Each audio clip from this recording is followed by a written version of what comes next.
Hey guys, Jessica Siobhan here. I'm going to show you how to shade a circle using random marks or scribbles. I will be using Scribbles and I'm using a pen. Um, there's my light source. So when shading with a pen, once again, you want to go with the contour or shape of the object. So it says random marks, but I'm really kind of going with the flow of that circle. And I'm concentrating on the shadow at the base.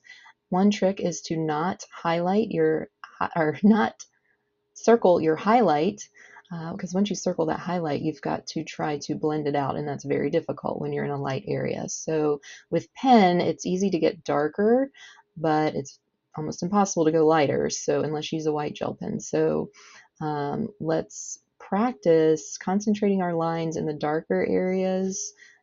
The more you layer those areas, the darker they get. You also need to really work on blending because you don't want to have a line showing where you were layering and layering. So blending and not getting too dark are the tricks.